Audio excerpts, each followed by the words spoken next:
Hello बच्चों, आज हम बात करेंगे फंडामेंटल राइट्स यानी मौलिक अधिकार। क्या है मौलिक अधिकार और क्या है फंडामेंटल राइट्स, इसके बारे में समझेंगे। फंडामेंटल राइट्स वो राइट्स है जो हमें संविधान के द्वारा प्राप्त किया गया है अपने हितों की रक्षा के लिए। ठीक है, इसलिए हमें फंडामेंटल राइट्स कुछ दिए गए हैं जिससे हमारे हितों को कोई मार नहीं सकता है या उपेक्षित नहीं कर सकता है। ठीक है, ये फंडामेंटल राइट्स जो है भाग 3 और अनुच्छेद 12 से 35 के बीच में वर्णित किया गया है। यानी अब ये सवाल आपसे पूछा जा सकता है एग्जाम में कि फंडामेंटल राइट्स किस भाग में और कितने से कितने अनुच्छेद में वर्णित है। तो ये जवाब होगा कि भाग 3 और अनुच्छेद 12 से 35 के बीच में वर्णित है। इसे कहां से लिया गया था? तो यूएसए के संविधान से लिया गया था। यानी फंडामेंटल राइट्स को हम लोग जो एडॉप्ट किए हैं वो कहां से? यूनाइटेड स्टेट ऑफ अमेरिका से लिए हैं। ठीक है, इसको एडॉप्ट किया गया था। दो चीज आपको हम सिखा चुके हैं, याद कर लीजिए। ये मौलिक अधिकार जो है भाग 3 और 12 से 35 अनुच्छेद में वर्णित है। इसे कहां से एडॉप्ट किया गया था? तो यूएसए से एडॉप्ट किया गया था। तीसरा नंबर बात, इसे मैग्ना कार्ट भी कहा जाता है। यानी इस भाग को, यानी भाग 3 को मैग्ना कार्ट भी कहा जाता है या आप कह सकते हैं कि मौलिक अधिकार को मैग्ना कार्ट भी कहा जाता है। अब मैग्ना कार्ट क्या है भाई?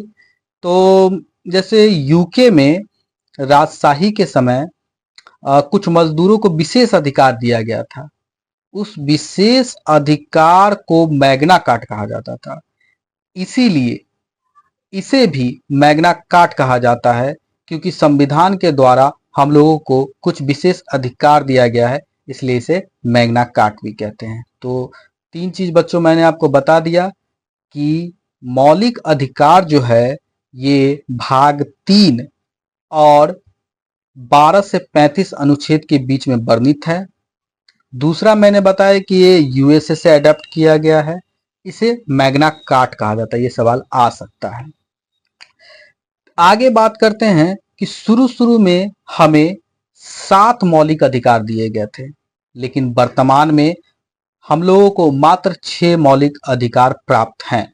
तो भाई एक मौलिक अधिकार क्या हुआ, उस क्यों हटा दिया गया और वो कौन सा मौलिक अधिकार था, ये जानते हैं।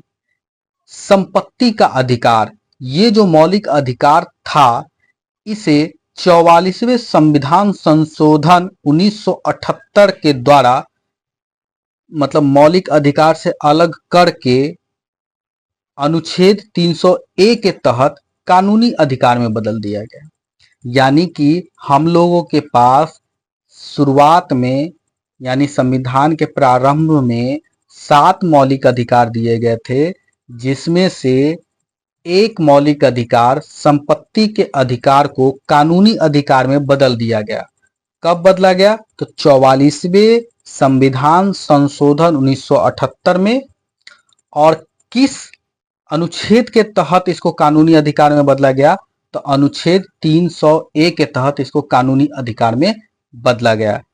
किस मौलिक अधिकार को? तो संपत्ति के अधिकार को। ठीक है, अब थोड़ा सा हम समझ लेते हैं कि मौलिक अधिकार और कानूनी अधिकार में क्या अंतर है। तो देखिए भाई, मौलिक अधिकार में आपको आपको ना रीट जारी करने का अधिकार प्राप्त होता है, लेकिन कानूनी अधिकार में आपको रीट जारी करने का अधिकार प्राप्त नहीं होता है। तो यहाँ पे बात आती है, समझते हैं कि रीट क्या होता है। तो देखिए रीट क्या होता है। अगर जो आपको 6 मौलिक अधिकार प्राप्त हैं, उन 6 मौलिक अधिकार का हनन अगर राज्य सरकार करती है, ठीक है, वो 6 मौलिक अधिकार का हनन अगर राज्य सरकार करती है तो आप उसके खिलाफ सुप्रीम कोर्ट में याचिका दाखिल कर सकते हैं। ठीक है, क्या दाखिल कर सकते हैं? याचिका दाखिल कर सकते हैं। और उस पे सुप्रीम कोर्ट एक्शन लेगी या उस पे कोई आदेश पारित करेगी, इसी को रीट जारी करना कहते हैं। 4-5 तरह का रीट होता है, आगे बताएंगे, जानेंगे। ठीक है, तो यहाँ पे आप समझ गए, लेकिन कानूनी अधिकार में आप रीट जारी नहीं कर सकते हैं, ठीक है। इसलिए संपत्ति के अधिकार को मौलिक अधिकार से हटाकर कानूनी अधिकार बना दिया गया, ठीक है। तो ये फंडामेंटल बात था जो मैंने आपको बता दिया। अगले वीडियो में हम जानेंगे, वीडियो ज्यादा बड़ा नहीं बनाना चाहते हैं, इसीलिए छोटा वीडियो ही रखते हैं। इसलिए अगले वीडियो में आपको हम बताएंगे कि वो 6 मौलिक अधिकार क्या हैं और किस अनुच्छेद में कौन सा मौलिक अधिकार है और उसका क्या हमारे जीवन में महत्व है, इसके बारे में जानेंगे। जानने के लिए मेरे वीडियो को लाइक जरूर कीजिएगा, शेयर जरूर कीजिएगा और सब्सक्राइब जरूर कीजिएगा, ठीक है। एक बार और रिवीजन करवा देते हैं मोटा मोटी तौर पे कि आपसे सवाल क्या पूछा जा सकता है। सबसे पहला सवाल, इतने बात में क्या आएगा, 4-5 सवाल बन गए हैं, वो 4-5 सवाल आपको हम बता देते हैं।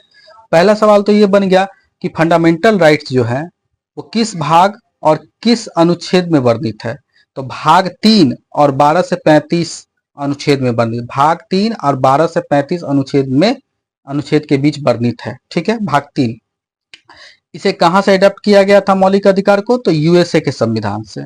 इसे मैग्ना कार्ट भी कहा जाता है। सवाल ये भी आ सकता है कि किस भाग को मैग्ना कार्ट कहा जाता है, तो भाग 3 को। और या ऐसे भी सवाल आ सकता है कि किस अधिकार को मैग्ना कार्ट कहा जाता है, तो मौलिक अधिकार को, ठीक है। और तीसरा इसमें कहा जाता है, सवाल आ सकता है कि शुरू में कितने हमको मौलिक अधिकार थे, तो 7 में से अभी हम लोगों को कितने मौलिक अधिकार बचे हुए हैं, तो मात्र 6।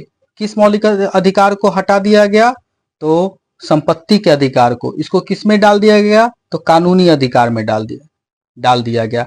कब डाला गया, ये इंपॉर्टेंट है, VVI कब, तो 44वें संविधान संशोधन 1978 में, ठीक है। और कानूनी अधिकार में किस अनुच्छेद के तहत डाला गया, तो 300A अनुच्छेद, यानी अनुच्छेद 300A के तहत इसे कानूनी अधिकार में डाल दिया गया। तो इसी के साथ मैं अपने वीडियो को यही समाप्त करता हूं। इतने बातों को ध्यान में रखिएगा, फिर अगले वीडियो में चर्चा करेंगे वो 6 फंडामेंटल राइट्स के बारे में। इसके साथ ही जय हिंद, जय भारत, धन्यवाद।